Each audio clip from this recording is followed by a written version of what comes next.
ನಮಸ್ಕಾರ. ಮುಖ್ಯಾಂಶಗಳು. ಸಾಲ ಮನ್ನಾ ಯೋಜನೆ ಪ್ರತಿಪಕ್ಷ ಬಿಜೆಪಿಯಿಂದ ವಿಧಾನಮಂಡಲದ ಉಭಯ ಸದನಗಳಲ್ಲಿ ಧರಣಿ, ಮುಖ್ಯಮಂತ್ರಿ ಸ್ಪಷ್ಟ ನಿಲುವಿಗೆ ಆಗ್ರಹ. ಪ್ರತಿಪಕ್ಷ ಬಿಜೆಪಿಯಿಂದ ಕಲಾಪಕ್ಕೆ ಅಡ್ಡಿ ಸಲ್ಲದು, ಜ್ವಲಂತ ಸಮಸ್ಯೆಗಳ ಮುಕ್ತ ಚರ್ಚೆಗೆ ಸರ್ಕಾರ ಸಿದ್ಧ, ಆರ್.ವಿ. ದೇಶಪಾಂಡೆ. ಬೀದಿ ಬದಿ ವ್ಯಾಪಾರಿಗಳಿಗೆ ಬಡ್ಡಿರಹಿತ ಸಾಲ ನೀಡುವ ಬಡವರ ಬಂಧು ಕಾಯಕ ಯೋಜನೆ ರಾಜ್ಯಾದ್ಯಂತ ವಿಸ್ತರಣೆ, ಮುಖ್ಯಮಂತ್ರಿ ಎಚ್.ಡಿ. ಕುಮಾರಸ್ವಾಮಿ. ಸಂಸದರ ನಿರಂತರ ಗದ್ದಲದಿಂದ ಲೋಕಸಭೆಯ ಪ್ರತಿಷ್ಠೆಗೆ ಧಕ್ಕೆ, ಸುಗಮ ಕಲಾಪಕ್ಕೆ ನಾಳೆ ನಿಯಮಾವಳಿ ಸಭೆ, ಸುಮಿತ್ರಾ ಮಹಾಜನ್. ವಾರ್ತೆಗಳ ವಿವರ. ರಾಜ್ಯದ ರೈತರು ಸಹಕಾರಿ ಮತ್ತು ವಾಣಿಜ್ಯ ಬ್ಯಾಂಕುಗಳಲ್ಲಿ ಪಡೆದಿರುವ ಸಾಲವನ್ನು ಸಂಪೂರ್ಣ ಮನ್ನಾ ಮಾಡಬೇಕೆಂದು ಆಗ್ರಹಿಸಿ ಪ್ರತಿಪಕ್ಷ ಬಿಜೆಪಿ ವಿಧಾನಸಭೆಯಲ್ಲಿ ಇಂದು ಸಭಾಧ್ಯಕ್ಷರ ಪೀಠದ ಮುಂದೆ ಧರಣಿ ನಡೆಸಿತು. ಬಿಜೆಪಿಯ ಅನೇಕ ಸದಸ್ಯರು ಸಾಲ ಮನ್ನಾ ಯೋಜನೆ ಬಗ್ಗೆ ಮುಖ್ಯಮಂತ್ರಿ ಕುಮಾರಸ್ವಾಮಿ ಸ್ಪಷ್ಟ ನಿಲುವು ಪ್ರಕಟಿಸಿಲ್ಲ, ಸರ್ಕಾರ ತನ್ನ ನಿಲುವು ಪ್ರಕಟಿಸುವವರೆಗೂ ಹಾಗೂ ಸಂಪೂರ್ಣ ಸಾಲ ಮನ್ನಾ ಮಾಡುವವರೆಗೂ ಧರಣಿ ಮುಂದುವರಿಸುವುದಾಗಿ ಹೇಳಿ ಸರ್ಕಾರದ ವಿರುದ್ಧ ಘೋಷಣೆ ಕೂಗಿದರು.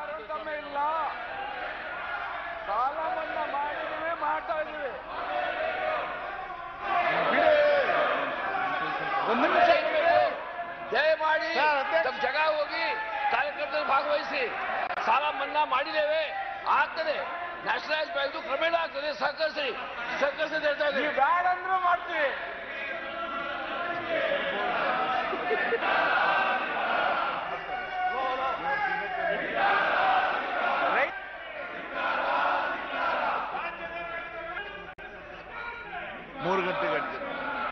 ಪ್ರತಿಯಾಗಿ ಆಡಳಿತಾರೂಢ ಜೆಡಿಎಸ್ ಹಾಗೂ ಕಾಂಗ್ರೆಸ್ ಸದಸ್ಯರು ಕೂಡ ಬಿಜೆಪಿ ಸದಸ್ಯರ ವರ್ತನೆಗೆ ಅಸಮಾಧಾನ ವ್ಯಕ್ತಪಡಿಸಿ ಸದನ ನಡೆಯಲು ಅವಕಾಶ ಮಾಡಿಕೊಡಿ, ಅನೇಕ ಜ್ವಲಂತ ಸಮಸ್ಯೆಗಳಿಗೆ ಚರ್ಚಿಸಿ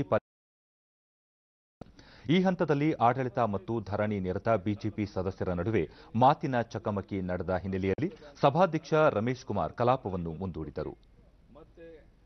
ಇದಕ್ಕೂ ಮುನ್ನ ಮಾತನಾಡಿದ ಪ್ರತಿಪಕ್ಷ ನಾಯಕ ಬಿಎಸ್ ಯಡಿಯೂರಪ್ಪ, ಪ್ರತಿಪಕ್ಷದ ಕುರಿತು ಮುಖ್ಯಮಂತ್ರಿ ಕುಮಾರಸ್ವಾಮಿ ಆಡಿರುವ ಮಾತಿಗೆ ಕ್ಷಮೆ ಯಾಚಿಸಬೇಕು ಎಂದು ಆಗ್ರಹಿಸಿದರು.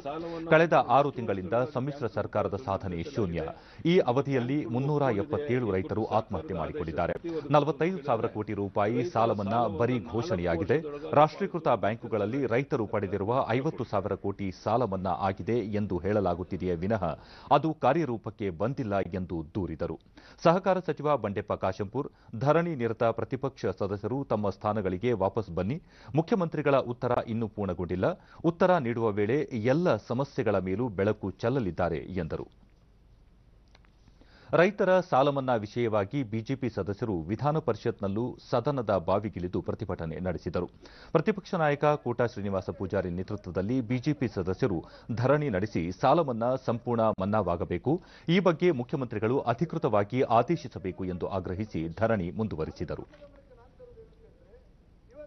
ಒಂದು ದಿವಸ ಮತ್ತು ನಾಳೆ ಬಹುತೇಕ ಅರ್ಧ ದಿವಸ ಇರುವಂತಹ ಸದನ, ಈ ಉತ್ತರ ಕರ್ನಾಟಕದಲ್ಲಿರುವಂತಹ ಅನೇಕ ಜ್ವಲಂತ ಸಮಸ್ಯೆಗಳ ಬಗ್ಗೆ ಚರ್ಚೆ ಆಗಿಲ್ಲ ಅನ್ನೋದ್ರ ಬಗ್ಗೆ ಮಾಧ್ಯಮಗಳು ಹೇಳಿವೆ, ಸಾರ್ವಜನಿಕರಲ್ಲೂ ಅದೇ ಅಭಿಪ್ರಾಯಗಳಿದೆ. ಹಾಗಾಗಿ ನಾನು ತಮ್ಮಲ್ಲಿ ವಿನಂತಿ ಮಾಡುವುದೇನಂತ ಹೇಳಿದ್ರೆ,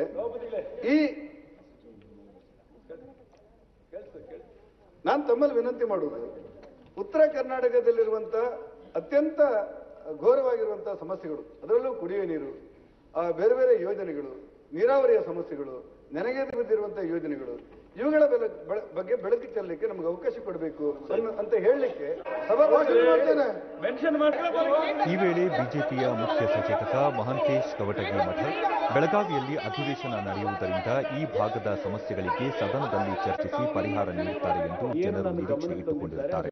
ಸಭಾಪತಿಗಳು ಪ್ರಶ್ನೋತ್ತರ ಕಲಾಪ ಅವಧಿಯನ್ನು ಮುಂದೂಡಿ ಚರ್ಚೆಗೆ ಅವಕಾಶ ನೀಡಬೇಕು ಎಂದರು. ಪ್ರತಿದಿನ ನಾನು 12-13 ಸಂಘ ಸಂಸ್ಥೆಗಳು ಬೆಳಗಾವಿ ಅಧಿವೇಶನ ಪ್ರಾರಂಭ ಆಯಿತು ಅಂದ್ರೆ ನಾವಿಲ್ಲಿ ಸದಸ್ಯರ ಗಲಾಟೆ ನಡುವೆ ಮಧ್ಯಪ್ರವೇಶ ಮಾಡಿದ ಮುಖ್ಯಮಂತ್ರಿ ಎಚ್.ಡಿ. ಕುಮಾರಸ್ವಾಮಿ, ರೈತರ ಸಾಲ ಮನ್ನಾ ಯೋಜನೆಗೂ ಅಭಿವೃದ್ಧಿ ಕಾರ್ಯಕ್ರಮಗಳಿಗೂ ಯಾವುದೇ ಸಂಬಂಧವಿಲ್ಲ.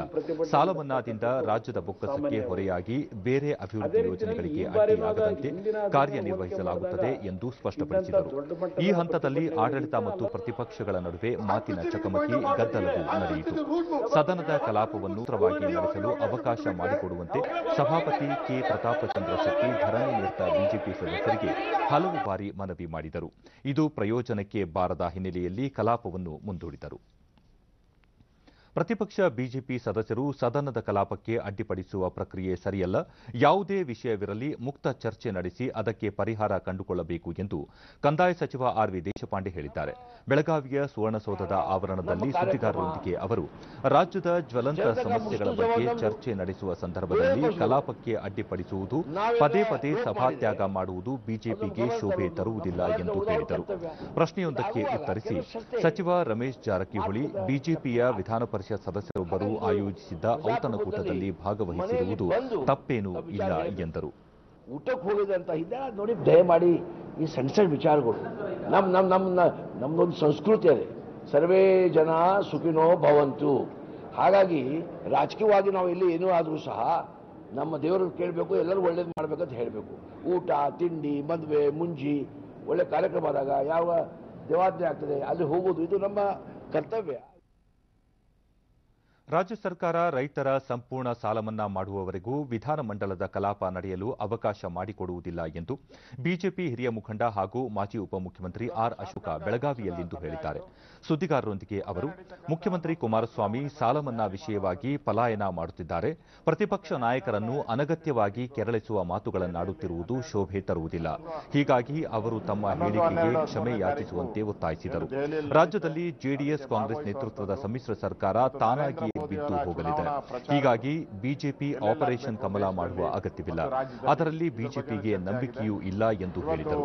ಬೆಳಗ್ಗೆ ನಡೆದ ಶಾಸಕಾಂಗ ಪಕ್ಷದ ಸಭೆಯಲ್ಲಿ ಮುಂಬರುವ ಲೋಕಸಭಾ ಚುನಾವಣೆಗೆ ಸಿದ್ಧತೆ, ಪ್ರಧಾನಿ ನರೇಂದ್ರ ಮೋದಿ ಅವರ ಪ್ರಚಾರ ಸಭೆಯನ್ನು ಯಾವ ಭಾಗದಲ್ಲಿ ಆಯೋಜಿಸಬೇಕು ಎನ್ನುವುದು ಸೇರಿದಂತೆ ಜನವರಿಯಲ್ಲಿ ನಡೆಯಲಿರುವ ಪಕ್ಷದ ರಾಷ್ಟ್ರೀಯ ಕಾರ್ಯಕಾರಿಣಿ ಸಭೆಯ ಕುರಿತು ಸುದೀರ್ಘ ಚರ್ಚೆ ನಡೆಸಲಾಯಿತು ಎಂದರು.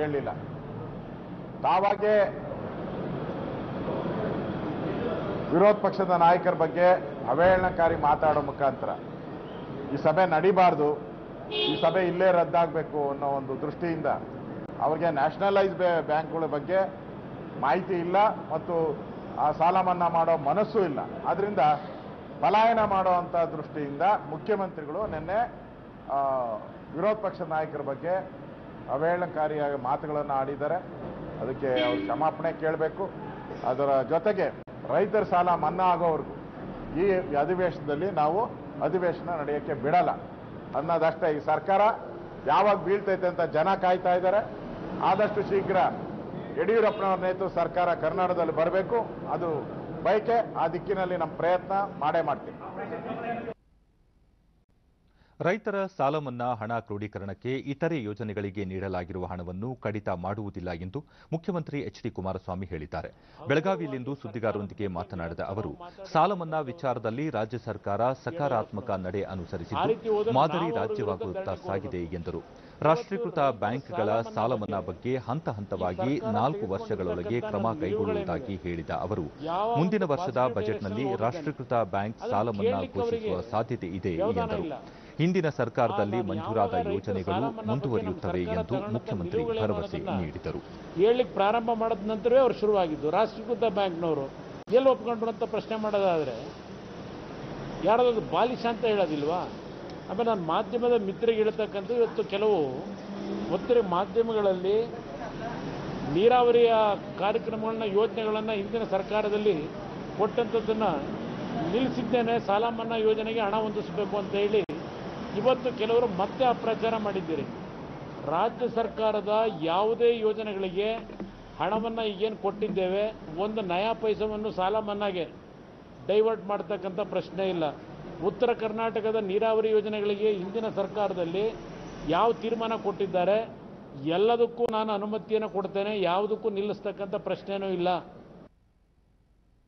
ಕರ್ನಾಟಕಕ್ಕೆ ಸಂಬಂಧಿಸಿದ ಮೇಕೆದಾಟು, ಮಹದಾಯಿ ಮೊದಲಾದ ನೀರಾವರಿ ಯೋಜನೆಗಳ ಬಗ್ಗೆ ರಾಜ್ಯ ತೆಗೆದುಕೊಳ್ಳಬೇಕಾದ ನಿರ್ಧಾರಗಳ ಕುರಿತು ಚರ್ಚಿಸಲು ಕೇಂದ್ರ ರಾಸಾಯನಿಕ ಮತ್ತು ರಸಗೊಬ್ಬರ, ಸಾಂಖ್ಯಿಕ ಹಾಗೂ ಕಾರ್ಯಕ್ರಮ ಅನುಷ್ಠಾನ ಖಾತೆ ಸಚಿವ ಡಿವಿ ಸದಾನಂದಗೌಡ ಅವರ ದೆಹಲಿ ನಿವಾಸದಲ್ಲಿ ರಾಜ್ಯದ ಸಂಸದರು, ಜಲಸಂಪನ್ಮೂಲ ಸಚಿವರು ಹಾಗೂ ಅಧಿಕಾರಿಗಳ ಸಭೆ ಇಂದು ನಡೆಯಿತು.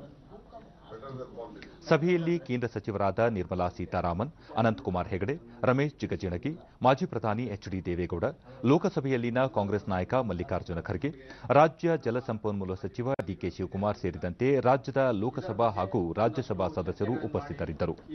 ರಾಜ್ಯದಲ್ಲಿ ಜಾರಿಯಾಗಬೇಕಾಗಿರುವ ನೀರಾವರಿ ಯೋಜನೆಗಳ ವಿಚಾರದಲ್ಲಿ ರಾಜ್ಯದ ಹಿತದೃಷ್ಟಿಯನ್ನು ಗಮನದಲ್ಲಿ ಇಟ್ಟುಕೊಂಡು ಪಕ್ಷಾತೀತವಾಗಿ ಒಗ್ಗಟ್ಟಿನಿಂದ ಯೋಜನೆ ಜಾರಿಗೆ ದೃಢ ಹೆಜ್ಜೆ ಇಡಲು ನಿರ್ಧರಿಸಲಾಗಿದೆ.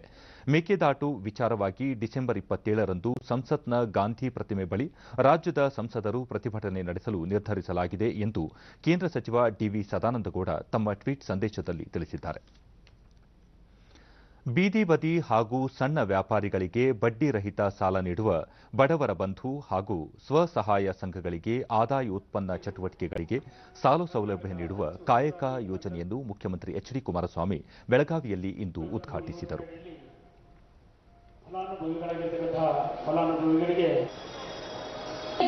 ಬಳಿಕ ಫಲಾನುಭವಿಗಳಿಗೆ ಚೆಕ್ ವಿತರಿಸಿದರು. ಈ ವೇಳೆ ಸಚಿವರಾದ ಬಂಡೆಪ್ಪ ಕಾಶಂಪುರ್, ಪಶುಸಂಗೋಪನಾ ಸಚಿವ ವೆಂಕಟರಾವ್ ನಾಡಗೌಡ, ಪ್ರವಾಸೋದ್ಯಮ ಸಚಿವ ಸಾರಾ ಮಹೇಶ್ ಸೇರಿದಂತೆ ಹಿರಿಯ ಅಧಿಕಾರಿಗಳು ಉಪಸ್ಥಿತರಿದ್ದರು. ನಂತರ ಕುಮಾರಸ್ವಾಮಿ, ಸರ್ಕಾರದ ಕಾರ್ಯಕ್ರಮಗಳು ಯಾವುದೋ ಒಂದು ಜಾತಿ ಸಮುದಾಯಕ್ಕೆ ಸೀಮಿತವಲ್ಲ, 6.5 ಕೋಟಿ ಜನರ ಹಿತರಕ್ಷಣೆ ಮಾಡುವುದು ಹಾಗೂ ರಾಜ್ಯದ ಸರ್ವಾಂಗೀಣ ಅಭಿವೃದ್ಧಿಗೆ ಬದ್ಧವಾಗಿದೆ. ದೇಶದಲ್ಲಿ ಮಾದರಿ ರಾಜ್ಯ ಮಾಡಲು ಎಲ್ಲರ ಸಹಕಾರ ಅಗತ್ಯ ಎಂದು ಹೇಳಿದರು. ಸರ್ಕಾರದ ಮೇಲೆ ಯಾರಿಗೂ ಅಪನಂಬಿಕೆ ಬೇಡ, ಎಲ್ಲರನ್ನೂ ಒಳಗೊಂಡ ಅಭಿವೃದ್ಧಿ ಕಾರ್ಯಕ್ರಮ ನೀಡುವುದು ಮೈತ್ರಿ ಸರ್ಕಾರದ ಆದ್ಯತೆ ಎಂದು ಹೇಳಿದ ಅವರು, ಬಡ ಜನರು ಹಾಗೂ ಬೀದಿ ಬದಿ ವ್ಯಾಪಾರಿಗಳು ದಿನನಿತ್ಯದ ವ್ಯಾಪಾರ ಮಾಡಲು ಬಡ್ಡಿ ರಹಿತವಾಗಿ ತೆಗೆದುಕೊಳ್ಳುವ ಸಾಲವನ್ನು ಸಕಾಲಕ್ಕೆ ಮರುಪಾವತಿ ಮಾಡಿ ಆರ್ಥಿಕವಾಗಿ ಸಬಲರಾಗಿ ಸಮಾಜದಲ್ಲಿ ಮುಂದೆ ಬರಲು ಸಹಕಾರಿಯಾಗಿದೆ ಎಂದರು. ಬಡವರ ಬಂಧು ಹಾಗೂ ಕಾಯಕ ಯೋಜನೆಯನ್ನು ರಾಜ್ಯಾದ್ಯಂತ ವಿಸ್ತರಿಸಲಾಗುವುದು. ಇದರಿಂದ ತಾಲೂಕು ಮಟ್ಟದಲ್ಲಿರುವ ಬೀದಿ ವ್ಯಾಪಾರಿಗಳನ್ನು ಗುರುತಿಸಿ ಸಾಲ ನೀಡುವಂತೆ ಸಹಕಾರ ಸಚಿವರಿಗೆ ಸೂಚನೆ ನೀಡಲಾಗಿದೆ ಎಂದರು. ಮನುಷ್ಯತ್ವ, ಮಾನವೀಯತೆ ಮುಖ್ಯ. ಇವತ್ತು ಆ ನಿಟ್ಟಿನಲ್ಲಿ ಈ ಒಂದು ಸರ್ಕಾರದಲ್ಲಿ ಹಲವಾರು ಯೋಜನೆಗಳಿಗೆ ಚಾಲನೆ ಕೊಡ್ತಾ ಇದ್ದೇನೆ. ಮುಂದಿನ ದಿನಗಳಲ್ಲಿ ರೈತರು ಸಾಲದ ಒಂದು ಶೂನ್ಯಕ್ಕೆ ಒಳಗಾಗದೇ ಇರತಕ್ಕಂಥ ರೀತಿಯಲ್ಲಿ ಹಲವಾರು ಕೃಷಿ ಪದ್ಧತಿಗಳನ್ನು ಬದಲಾವಣೆ ಮಾಡಬೇಕು ಅಂತ ಹೇಳಿ ಹಲವಾರು ರೀತಿಯ ಒಂದು ಕಾರ್ಯಕ್ರಮಗಳಿಗೆ ಇವತ್ತೇನು ಚಾಲನೆಯನ್ನು ಕೊಡ್ತಾ ಇದ್ದೇವೆ ಈ ಸರ್ಕಾರದಲ್ಲಿ. ಇವತ್ತು ಈ ಸರ್ಕಾರ ಜನಪರವಾದಂಥ ಸರ್ಕಾರ. ಈ ಸರ್ಕಾರದ ಕಾರ್ಯಕ್ರಮಗಳು ಯಾವುದೋ ಒಂದು ವರ್ಗಕ್ಕೆ, ಒಂದು ಜಾತಿಗೆ ಸೀಮಿತವಾಗಿರ್ತಕ್ಕಂಥ ಸರ್ಕಾರ ಅಲ್ಲ. ಇದು 6.5 ಕೋಟಿ ಜನತೆಯನ್ನ ರಕ್ಷಣೆ ಮಾಡ್ತಕ್ಕಂಥ, ಇವತ್ತು ರಾಜ್ಯದ ಸರ್ವಾಂಗೀಣ ಅಭಿವೃದ್ಧಿಯನ್ನ ಮಾಡ್ತಕ್ಕಂಥ ಸರ್ಕಾರ ಇರುವಂತಕ್ಕಂಥ ನಿಮ್ಮ ಹೃದಯದಲ್ಲಿ ಸ್ವಲ್ಪ ನೀವು ಈ ಸರ್ಕಾರದ ಭಾವನೆಗಳಿಗೆ ಸ್ಪಂದಿಸಿ ನೀವು ಬೆಂಬಲವನ್ನು ಕೊಟ್ಟರೆ ಈ ನಾಡನ್ನ ಇವತ್ತು ದೇಶದಲ್ಲಿ ಮೊದಲನೇ ಸ್ಥಾನಕ್ಕೆ ತರ್ತಕ್ಕಂಥ ನಿಟ್ಟಿನಲ್ಲಿ ಹಲವಾರು ರೀತಿಯ ನಿಯಮಗಳ ಪರವಾದ ಪ್ರತಿಯೊಂದು ಬಡ ಕುಟುಂಬಗಳು ನೆಮ್ಮದಿಯಿಂದ ಬದುಕತಕ್ಕಂಥ ಕಾರ್ಯಕ್ರಮಗಳನ್ನ ತರಲಿಕ್ಕೆ ನಮಗೆ ಏನು ಅನುಕೂಲಗಳಾಗ್ತವೆ, ನಿಮ್ಮ ಸಹಕಾರ ಬೇಕು. ನನಗೆ ನನ್ನ ಮೇಲೆ ವಿಶ್ವಾಸ ಇದೆ. ಗ್ರಾಹಕರ ಹಿತರಕ್ಷಣಾ ಮಸೂದೆ 2018ಕ್ಕೆ ಲೋಕಸಭೆ ಇಂದು ಅಂಗೀಕಾರ ನೀಡಿತು. 1986ರ ಗ್ರಾಹಕರ ಹಿತರಕ್ಷಣಾ ಕಾಯ್ದೆಯ ಬದಲಿಗೆ ನೂತನ ಮಸೂದೆ ಜಾರಿಗೊಳಿಸಲಾಗುತ್ತಿದ್ದು, ಇದು ರಾಜ್ಯಸಭೆಯಲ್ಲಿ ಅಂಗೀಕಾರ ಪಡೆಯಬೇಕಿದೆ. ಮಸೂದೆ ಕುರಿತು ಸಂಸತ್ ಭವನದ ಎದುರು ಸುದ್ದಿಗಾರರಿಗೆ ವಿವರಣೆ ನೀಡಿದ ಕೇಂದ್ರ ಆಹಾರ ಮತ್ತು ಗ್ರಾಹಕ ವ್ಯವಹಾರಗಳ ಸಚಿವ ರಾಮ್ವಿಲಾಸ್ ಪಾಸ್ವಾನ್, ಕಳೆದ 3 ದಶಕಗಳಲ್ಲಿ ಗ್ರಾಹಕ ಕಾಯ್ದೆಗೆ ಯಾವುದೇ ತಿದ್ದುಪಡಿ ತಂದಿರಲಿಲ್ಲ. ಗ್ರಾಹಕರ ಹಕ್ಕುಗಳನ್ನು ಬಲಪಡಿಸಲು ನೂತನ ಇದರಿಂದ ಗ್ರಾಹಕ ದೂರುಗಳ ಶೀಘ್ರ ವಿಲೇವಾರಿ, ಜಾಹೀರಾತುಗಳ ಮೂಲಕ ಗ್ರಾಹಕರನ್ನು ದಾರಿ ತಪ್ಪಿಸುವುದರ ವಿರುದ್ಧ ರಕ್ಷಣೆ ಮುಂತಾದ ಕ್ರಮ ಸಾಧ್ಯವಾಗಲಿದೆ ಎಂದರು. पिछले अगले 10 साल 20 साल में आवश्यकता नहीं पड़ी. कंज्यूमर प्रोटेक्शन अथॉरिटी है जो क्लास एक्शन का है, उसके बाद मीडिएशन का मामला है, सेलिब्रिटीज का मामला है, मिसलीडिंग एडवर्टीजमेंट का मामला है. ಇದಕ್ಕೂ ಮುನ್ನ ಲೋಕಸಭೆಯ ಪ್ರಶ್ನಾವಳಿ ಅವಧಿಯಲ್ಲಿ ಜವಳಿ ಖಾತೆ ರಾಜ್ಯ ಸಚಿವ ಅಜಯ್ ತಮಟಾ, ದೇಶದ ಜವಳಿ ಉದ್ಯಮಕ್ಕೆ ಉತ್ತೇಜನ ನೀಡಲು ಸರ್ಕಾರ ಬದ್ಧವಾಗಿದೆ. ವಿದ್ಯುತ್ ಮಗ್ಗಗಳಿಗೆ ರಿಯಾಯಿತಿ ದರದಲ್ಲಿ ನಿರಂತರ ವಿದ್ಯುತ್ ಪೂರೈಸಲು ಹಾಗೂ ಸೌರಶಕ್ತಿ ಸೇರಿದಂತೆ ಪರ್ಯಾಯ ಇಂಧನ ಮೂಲಗಳಿಂದ ವಿದ್ಯುತ್ ಒದಗಿಸಲು ಕ್ರಮ ಕೈಗೊಳ್ಳಲಾಗಿದೆ ಎಂದು ತಿಳಿಸಿದರು. ಮಹಿಳೆಯರು, ಪರಿಶಿಷ್ಟ ಜಾತಿ ಮತ್ತು ವರ್ಗದ ಕೈಮಗ್ಗ ಉದ್ದಿಮೆದಾರರು ಮತ್ತು ಸಣ್ಣ ಉದ್ಯಮಿಗಳಿಗೆ ಸೌಲಭ್ಯ ನೀಡಲು ಹಾಗೂ ಮುದ್ರಾ ಬ್ಯಾಂಕ್ನಿಂದ ಸಾಲ ಒದಗಿಸಲು ಕ್ರಮ ಕೈಗೊಳ್ಳಲಾಗಿದೆ. ಜವಳಿ ವಲಯದಲ್ಲಿನ ಸಮಸ್ಯೆಗಳನ್ನು ಬಗೆಹರಿಸಲು ಸಂಬಂಧಪಟ್ಟ ಭಾಗಿದಾರರೊಂದಿಗೆ ಸಮಾಲೋಚನೆ ನಡೆಸಿ ಕ್ರಮ ಜರುಗಿಸಲಾಗುವುದು ಎಂದು ತಿಳಿಸಿದರು. ಇದೇ ಸಂದರ್ಭದಲ್ಲಿ ರಫೇಲ್ ಪ್ರಕರಣ ಕುರಿತಂತೆ ಸುಳ್ಳು ಹೇಳಿದ ಎಐಸಿಸಿ ಅಧ್ಯಕ್ಷ ರಾಹುಲ್ ಗಾಂಧಿ ಕ್ಷಮೆ ಯಾಚಿಸಬೇಕು ಎಂದು ಬಿಜೆಪಿ ಸಂಸದರು ಏರುದನಿಯಲ್ಲಿ ಆಗ್ರಹಿಸಿದರು. ಮೇಕೆದಾಟು ಯೋಜನೆಗೆ ಬೆಂಬಲ ನೀಡುವಂತೆ ಕರ್ನಾಟಕದ ಸಂಸದರು ಭಿತ್ತಿಪತ್ರ ಪ್ರದರ್ಶಿಸಿದರು.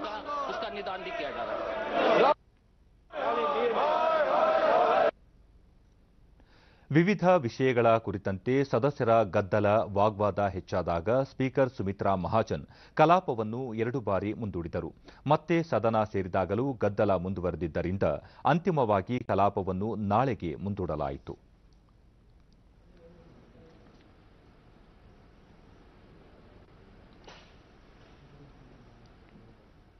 ರಾಜ್ಯಸಭೆಯಲ್ಲಿಂದು ಸತತ 8ನೇ ದಿನ ಕಲಾಪಕ್ಕೆ ವಿವಿಧ ಪಕ್ಷಗಳ ಸದಸ್ಯರಿಂದ ಅಡ್ಡಿ ಉಂಟಾಯಿತು. ಆಂಧ್ರಪ್ರದೇಶಕ್ಕೆ ವಿಶೇಷ ಸ್ಥಾನಮಾನ ನೀಡಬೇಕೆಂದು ಆಗ್ರಹಿಸಿ ತೆಲುಗುದೇಶಂ ಮತ್ತು ವೈಎಸ್ಆರ್ ಕಾಂಗ್ರೆಸ್ ಪಕ್ಷದ ಸದಸ್ಯರು ಪ್ರತಿಭಟನೆ ನಡೆಸಿದರು. ಹಲವು ವಿಷಯಗಳ ಕುರಿತಂತೆ ವಿವಿಧ ಪಕ್ಷಗಳ ಸದಸ್ಯರು ವಾಗ್ವಾದಕ್ಕೆ ಮುಂದಾದರು. ಕಲಾಪಕ್ಕೆ ಅವಕಾಶ ನೀಡಬೇಕೆಂದು ಸಭಾಪತಿ ಎಂ ವೆಂಕಯ್ಯನಾಯ್ಡು ಮನವಿ ಮಾಡಿದರೂ ಸದಸ್ಯರು ಸದನದ ಬಾವಿಗೆ ತೆರಳಿ ಪ್ರತಿಭಟನೆ ಮುಂದುವರಿಸಿದಾಗ ಸಭಾಪತಿ ಕಲಾಪವನ್ನು ನಾಳೆಗೆ ಮುಂದೂಡಿದರು. The level of debate, to raise the level of governance, and also to convey morals and ethics to the society is to get leadership elected on the basis of character, caliber, capacity and conduct. Public representatives must represent the voice of the people in legislature. We need public representatives who are perspective, receptive to the sufferings of the poor and downtrodden. We also need leaders who understand the growing aspirations. ಸಂಸದರು ಗದ್ದಲ ಮತ್ತು ವಾಗ್ವಾದದ ಮೂಲಕ ಕಲಾಪಕ್ಕೆ ನಿರಂತರವಾಗಿ ಅಡ್ಡಿ ಉಂಟು ಮಾಡುವುದರಿಂದ ಲೋಕಸಭೆಯ ಪ್ರತಿಷ್ಠೆಗೆ ಧಕ್ಕೆ ಉಂಟಾಗಿದೆ ಎಂದು ಸ್ಪೀಕರ್ ಸುಮಿತ್ರಾ ಮಹಾಜನ್ ಹೇಳಿದ್ದಾರೆ. ಸಂಸತ್ ಭವನದಲ್ಲಿಂದು ಅಮೂಲ್ಯ ಚರ್ಚೆಗೆ ಅಡ್ಡಿ ಉಂಟಾಗುತ್ತದೆ ಎಂದರು. ಸರ್ವಪಕ್ಷ ಸಭೆಯಲ್ಲಿ ಸಂಸದೀಯ ವ್ಯವಹಾರಗಳ ಸಚಿವ ನರೇಂದ್ರ ಸಿಂಗ್ ತೋಮರ್, ರಾಜ್ಯ ಸಚಿವ ಅರ್ಜುನ್ ಮೇಘ್ವಾಲ್, ಲೋಕಸಭೆಯಲ್ಲಿನ ಕಾಂಗ್ರೆಸ್ ನಾಯಕ ಮಲ್ಲಿಕಾರ್ಜುನ ಖರ್ಗೆ, ಕೆಸಿ ವೇಣುಗೋಪಾಲ್, ಎಐಎಡಿಎಂಕೆ ನಾಯಕ ತಂಬಿ ದುರೈ, ಬಿಜೆಡಿಯ ಭರ್ತೃಹರಿ ಮೆಹ್ತಾ, ಎನ್ಸಿಪಿಯ ಸುಪ್ರಿಯಾ ಸುಲೆ, ಶಿವಸೇನೆಯ ಗಜಾನನ ಕೀರ್ತಿಕರ್, ಟಿಎಂಸಿ ನಾಯಕ ಸುದೀಪ್ ಬಂದೋಪಾಧ್ಯಾಯ, ಬಿಜೆಪಿಯ ಅನುರಾಗ್ ಠಾಕೂರ್ ಮತ್ತಿತರರು ಭಾಗವಹಿಸಿದ್ದರು. ಸುಗಮ ಕಲಾಪಕ್ಕಾಗಿ ನಾಳೆ ಸದನದ ನಿಯಮಾವಳಿ ಸಮಿತಿ ಸಭೆ ಕರೆಯಲಾಗಿದೆ. ಪ್ರಜಾತಂತ್ರ ಉಳಿವಿಗಾಗಿ ಶಾಸನ ಸಭೆಗಳಲ್ಲಿ ರಚನಾತ್ಮಕ ಚರ್ಚೆ ಅತ್ಯಗತ್ಯವಾಗಿದ್ದು, ಈ ಕುರಿತು ರಾಜಕೀಯ ಪಕ್ಷಗಳು ಆತ್ಮಾವಲೋಕನ ಮಾಡಿಕೊಳ್ಳಬೇಕು ಎಂದು ಉಪರಾಷ್ಟ್ರಪತಿ ಎಂ ವೆಂಕಯ್ಯನಾಯ್ಡು ಸಲಹೆ ನೀಡಿದ್ದಾರೆ. ಚೆನ್ನೈ ಐಐಟಿ ವಿದ್ಯಾರ್ಥಿಗಳನ್ನು ಉದ್ದೇಶಿಸಿ ಮಾತನಾಡಿದ ಅವರು, ಜನಪ್ರತಿನಿಧಿಗಳು ಶಾಸನ ಜನಸಾಮಾನ್ಯರ ದನಿಯಾಗಬೇಕು. ವಿವಿಧ ಸಮಸ್ಯೆಗಳ ಪರಿಹಾರಕ್ಕಾಗಿ ರಚನಾತ್ಮಕವಾಗಿ ಚರ್ಚೆ ನಡೆಸಬೇಕು. ಇದರ ಬದಲಿಗೆ ಕಲಾಪಗಳಿಗೆ ಅಡ್ಡಿಯುಂಟು ಮಾಡುವುದು ಸಲ್ಲದು ಎಂದರು. Character, caliber, capacity and conduct. Public representatives must represent the voice of the people in legislature. We need public representatives who are perspective, receptive to the sufferings of the poor and downtrodden. We also need leaders who understand the growing aspirations of the youth and their language. Disrupting the precious time of legislature would not do any good except making it to the headlines of the newspaper. ನವೋದ್ಯಮ ವಲಯದಲ್ಲಿ ಅತ್ಯುತ್ತಮ ಸಾಧನೆ ತೋರಿದ ರಾಜ್ಯಗಳ ಶ್ರೇಯಾಂಕ ಪಟ್ಟಿ startup ranking 2018 ಕೇಂದ್ರ ಕೈಗಾರಿಕಾ ನೀತಿ ಮತ್ತು ಉತ್ತೇಜನ ಇಲಾಖೆ ಬಿಡುಗಡೆ ಮಾಡಿದೆ. ಗುಜರಾತ್ %100 ಸಾಧನೆಯೊಂದಿಗೆ ಪಟ್ಟಿಯಲ್ಲಿ ಅಗ್ರಸ್ಥಾನ ಪಡೆದಿದ್ದು, ಕರ್ನಾಟಕ 2ನೇ ಸ್ಥಾನ ಪಡೆದಿದೆ. %85ಕ್ಕಿಂತ ಹೆಚ್ಚಿನ ಸಾಧನೆ ತೋರಿದ ರಾಜ್ಯಗಳ ಪಟ್ಟಿಯಲ್ಲಿ ಕೇರಳ, ಒಡಿಶಾ ಮತ್ತು ರಾಜಸ್ಥಾನ ಸೇರಿವೆ. ಕೈಗಾರಿಕಾ ನೀತಿ ಮತ್ತು ಉತ್ತೇಜನ ಇಲಾಖೆ ಕಾರ್ಯದರ್ಶಿ ರಮೇಶ್ ಅಭಿಷೇಕ್ ದೆಹಲಿಯಲ್ಲಿಂದು ಅತ್ಯುತ್ತಮ ಸಾಧನೆ ತೋರಿದ ರಾಜ್ಯಗಳ ಪ್ರತಿನಿಧಿಗಳಿಗೆ ಪ್ರಶಸ್ತಿ ಪ್ರದಾನ ಮಾಡಿದರು. ಪ್ರಸಕ್ತ ಹಣಕಾಸು ವರ್ಷದ ಮುಂದಿನ ಕೆಲ ತಿಂಗಳಲ್ಲಿ ಸಾರ್ವಜನಿಕ ವಲಯದ ಬ್ಯಾಂಕುಗಳಿಗೆ 83,000 ಕೋಟಿ ರೂಪಾಯಿ ಪೂರೈಸಲಾಗುವುದು ಎಂದು ಕೇಂದ್ರ ಹಣಕಾಸು ಸಚಿವ ಅರುಣ್ ಜೇಟ್ಲಿ ಹೇಳಿದ್ದಾರೆ. ದೆಹಲಿಯಲ್ಲಿಂದು ಸಾರ್ವಜನಿಕ ಬ್ಯಾಂಕ್ಗಳ ದ್ವಿತೀಯ ಹಂತದ ಬೇಡಿಕೆ ಅಂಗೀಕಾರ ಕುರಿತು ಸುದ್ದಿಗೋಷ್ಠಿಯಲ್ಲಿ ವಿವರ ನೀಡಿದ ಸಚಿವರು, ಪ್ರಸಕ್ತ ವರ್ಷದಲ್ಲಿ ಒಟ್ಟಾರೆ ಪುನರ್ ಬಂಡವಾಳೀಕರಣ 1.06 ಲಕ್ಷ ಕೋಟಿ ರೂಪಾಯಿಗೆ ಏರಿಕೆಯಾಗಲಿದ್ದು, ಇದರಿಂದ ಸಾರ್ವಜನಿಕ ವಲಯದ ಬ್ಯಾಂಕ್ಗಳ ಸಾಲ ನೀಡಿಕೆ ಸಾಮರ್ಥ್ಯ ಹೆಚ್ಚಲಿದೆ ಎಂದು ತಿಳಿಸಿದರು. ಇದಲ್ಲದೆ ಅಲ್ಲದೆ ಸಾರ್ವಜನಿಕ ಬ್ಯಾಂಕ್ಗಳ ಅನುತ್ಪಾದಕ ಆಸ್ತಿ ಪ್ರಮಾಣ ದೃಢೀಕರಣ ಕಾರ್ಯವೂ ಪೂರ್ಣಗೊಂಡಿದ್ದು ಸಾಲ ಬಾಕಿ ಉಳಿಸಿಕೊಂಡಿರುವವರಿಗೆ ಕಠಿಣ ಪರಿಸ್ಥಿತಿ ಎದುರಾಗಲಿದೆ ಎಂದು ತಿಳಿಸಿದರು. The first, of course, is to ensure that the banks meet their regulatory capital norms. The second will be that the better performing PCA banks are given capital to achieve a 9% capital to risk weighted asset ratio, the CRAR, and the required capital conservation buffer and the 6% net NPA requirements. ದೇಶದ ರಕ್ಷಣೆ ಮಾಡುವ ಸೈನಿಕರ ವಿಷಯದಲ್ಲಿ ಕಾಂಗ್ರೆಸ್ ಚೆಲ್ಲಾಟವಾಡುತ್ತಿದೆ ಎಂದು BJP ಟೀಕಿಸಿದೆ. ದೆಹಲಿಯಲ್ಲಿಂದು ಸುದ್ದಿಗೋಷ್ಠಿಯಲ್ಲಿ ಮಾತನಾಡಿದ ಕೇಂದ್ರ ಸಚಿವ ಮತ್ತು ಬಿಜೆಪಿ ನಾಯಕ ಪ್ರಕಾಶ್ ಜಾವಡೇಕರ್, ಕಾಂಗ್ರೆಸ್ ಪಕ್ಷದ ಅಧಿಕಾರ ಅವಧಿಯಲ್ಲಿ ಹಲವು ಬೃಹತ್ ಹಗರಣಗಳು ನಡೆದಿರುವುದು ಬೆಳಕಿಗೆ ಬಂದಿದ್ದು, ದೇಶದಲ್ಲಿ ಮಾತ್ರವಲ್ಲದೆ ವಿದೇಶಗಳಲ್ಲೂ ಗದ್ದಲ ಉಂಟುಮಾಡಿದೆ. ಆದರೆ ಕಾಂಗ್ರೆಸ್ ವಿನಾಕಾರಣ ಎನ್ಡಿಎ ಸರ್ಕಾರದ ವಿರುದ್ಧ ಸುಳ್ಳು ಆರೋಪ ಮಾಡುತ್ತಿದೆ ಎಂದರು. ಅಗುಸ್ತಾ ವೆಸ್ಟ್ಲ್ಯಾಂಡ್ ಪ್ರಕರಣದಲ್ಲಿ ಕ್ರಿಶ್ಚಿಯನ್ ಮಿಶೆಲ್ ವಿರುದ್ಧ ಆರೋಪ ಪಟ್ಟಿ ದಾಖಲಾಗಿದ್ದು, ಈ ಆರೋಪಿಯ ಜೊತೆಗೆ ತನ್ನ ಸಂಬಂಧವೇನು ಎಂಬುದನ್ನು ಕಾಂಗ್ರೆಸ್ ಸ್ಪಷ್ಟಪಡಿಸಬೇಕು ಎಂದು ಅವರು ಆಗ್ರಹಿಸಿದರು.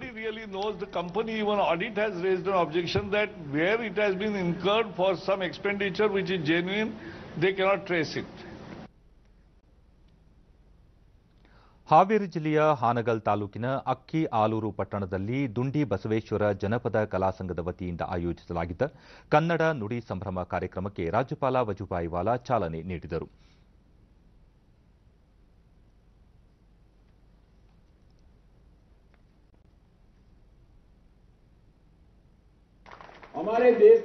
ಬಳಿಕ ರಾಜ್ಯಪಾಲರು ಬಸವಣ್ಣನವರ ತತ್ವಗಳನ್ನು ಪಾಲಿಸಿ ಮಾನವೀಯ ಮೌಲ್ಯಗಳನ್ನು ಎತ್ತಿ ಹಿಡಿಯಬೇಕಿದೆ ಎಂದರು. ಕನ್ನಡ ಭಾಷೆಗೆ ಹೆಚ್ಚಿನ ಒತ್ತು ನೀಡುವುದು ಅಗತ್ಯವಿದೆ ಎಂದು ತಿಳಿಸಿದರು.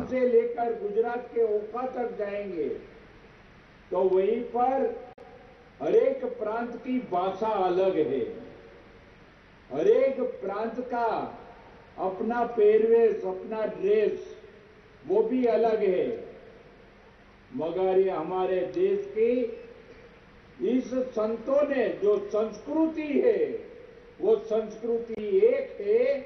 इसीलिए हमारे देश में कहा जाता है अलग भाषा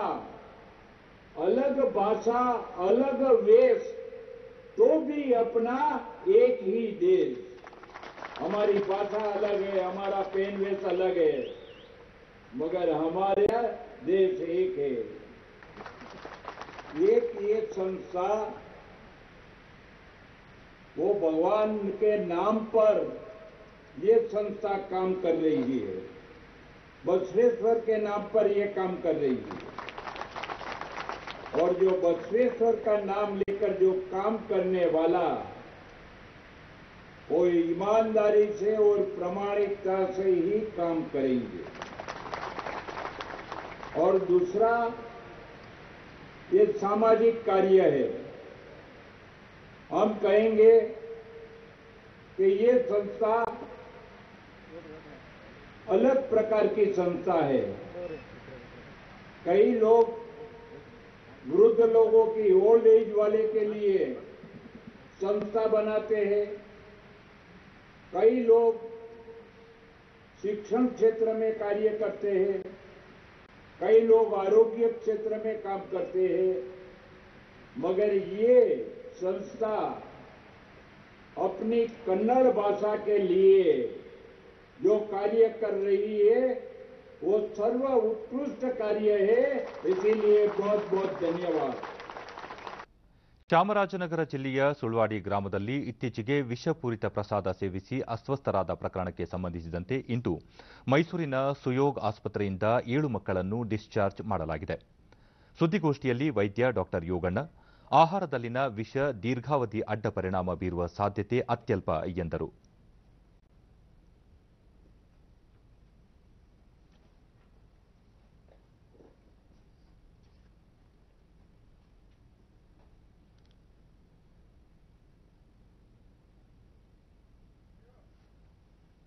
ಖಾಸಗಿ ಮಳಿಗೆಗಳಲ್ಲಿ ಇಂತಹ ರಾಸಾಯನಿಕಗಳ ಲಭ್ಯತೆಗೆ ಕಡಿವಾಣ ಹಾಕಿ ಅಧಿಕೃತ ಸರ್ಕಾರಿ ಸಂಸ್ಥೆಗಳ ಮೂಲಕ ಮಾತ್ರ ದೊರೆಯುವಂತಾದಲ್ಲಿ ಇಂತಹ ದುರ್ಘಟನೆ ನಿಯಂತ್ರಿಸಬಹುದು ಎಂದು ಅಭಿಪ್ರಾಯಪಟ್ಟರು.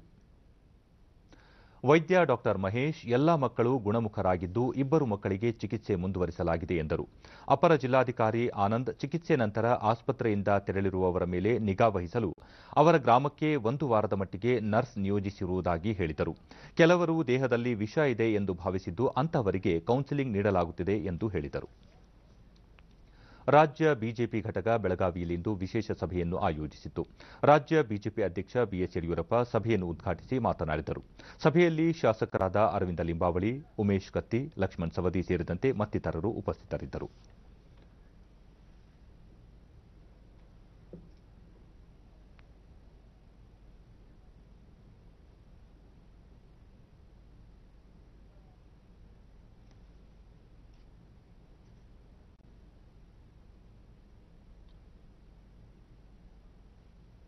ಪಶ್ಚಿಮ ಬಂಗಾಳದಲ್ಲಿ ಬಿಜೆಪಿ ರಥಯಾತ್ರೆ ನಡೆಸಲು ಕಲ್ಕತ್ತಾ ಹೈಕೋರ್ಟ್ ಅನುಮತಿ ನೀಡಿದೆ. ಬಿಜೆಪಿ ರಥಯಾತ್ರೆ ಸಂದರ್ಭದಲ್ಲಿ ಸಂಬಂಧಪಟ್ಟ ಜಿಲ್ಲಾಡಳಿತಗಳು ಕಾನೂನು ಸುವ್ಯವಸ್ಥೆ ಪಾಲನೆ ಮಾಡಬೇಕು ಎಂದು ಹೈಕೋರ್ಟ್ ಸೂಚಿಸಿದೆ. ಇದಕ್ಕೂ ಮುನ್ನ ರಥಯಾತ್ರೆಗೆ ಅನುಮತಿ ನಿರಾಕರಿಸಿದ ರಾಜ್ಯ ಸರ್ಕಾರದ ವಿರುದ್ಧ ಬಿಜೆಪಿ ಹೈಕೋರ್ಟ್ನಲ್ಲಿ ಅರ್ಜಿ ಸಲ್ಲಿಸಿತ್ತು. ರಥಯಾತ್ರೆಯಿಂದ ಕೋಮು ಸೌಹಾರ್ದತೆಗೆ ಧಕ್ಕೆಯುಂಟಾಗುವ ಸಾಧ್ಯತೆ ಕುರಿತು ಗುಪ್ತಚರ ಮಾಹಿತಿ ಅನುಸಾರ ಅನುಮತಿ ನಿರಾಕರಿಸಲಾಯಿತು ಎಂದು ರಾಜ್ಯ ಸರ್ಕಾರ ನ್ಯಾಯಾಲಯಕ್ಕೆ ಪ್ರತಿಕ್ರಿಯೆ ನೀಡಿತ್ತು. ಆದರೆ ಬಿಜೆಪಿ ಇದನ್ನು ಅಲ್ಲಗಳೆದಿದ್ದು ಯಾತ್ರೆಗೆ ಅನುಮತಿ ನಿರಾಕರಿಸಿರುವುದು ದುರುದ್ದೇಶಪೂರಿತ ಮತ್ತು ಆಧಾರರಹಿತ ಎಂದಿದೆ. ಈ ಮುಂಚಿನ ಕಾರ್ಯಪಟ್ಟಿ ಅನುಸಾರ ಪಶ್ಚಿಮ ಬಂಗಾಳದ 42 ಲೋಕಸಭಾ ಕ್ಷೇತ್ರಗಳಲ್ಲಿ ಬಿಜೆಪಿ ಡಿಸೆಂಬರ್ 7ರಿಂದ ರಥಯಾತ್ರೆ ನಡೆಸಲು ಉದ್ದೇಶಿಸಿತ್ತು. ಇದೀಗ ಇದೇ 22ರ ಶನಿವಾರ, 24ರ ಸೋಮವಾರ ಮತ್ತು 26ರ ಬುಧವಾರ 3 ಸ್ಥಳಗಳಲ್ಲಿ ಯಾತ್ರೆ ನಡೆಸುವುದಾಗಿ ಬಿಜೆಪಿ ತಿಳಿಸಿದೆ. ಹೈಕೋರ್ಟ್ ತೀರ್ಪನ್ನು ಕೇಂದ್ರ ಹಣಕಾಸು ಸಚಿವ ಮತ್ತು ಬಿಜೆಪಿ ಹಿರಿಯ ನಾಯಕ ಅರುಣ್ ಜೇಟ್ಲಿ ಸ್ವಾಗತಿಸಿದ್ದು, ಅನುಮತಿ ನಿರಾಕರಿಸಿದ ಪಶ್ಚಿಮ ಬಂಗಾಳ ಸರ್ಕಾರದ ಕ್ರಮವನ್ನು ಟೀಕಿಸಿದ್ದಾರೆ. ಇದೇ ರೀತಿ ಬಿಜೆಪಿ ಅಥವಾ ಎನ್ಡಿಎ ಮೈತ್ರಿಕೂಟ ಸರ್ಕಾರ ರಾಜಕೀಯ ಪಕ್ಷವೊಂದರ ರ್ಯಾಲಿ ನಿರಾಕರಿಸಿದರೆ ಅಘೋಷಿತ ತುರ್ತು ಪರಿಸ್ಥಿತಿ ಎಂದು ಕರೆಯಲಾಗುತ್ತಿತ್ತು. ಆದರೆ ಪಶ್ಚಿಮ ಬಂಗಾಳ ಸರ್ಕಾರದ ವಿರುದ್ಧ ಪ್ರತಿಪಕ್ಷಗಳು ಮತ್ತು ಮಾನವ ಹಕ್ಕು ಸಂಘಟನೆಗಳು ಏಕೆ ಮೌನ ವಹಿಸಿವೆ ಎಂದು ಅವರು ಪ್ರಶ್ನಿಸಿದ್ದಾರೆ.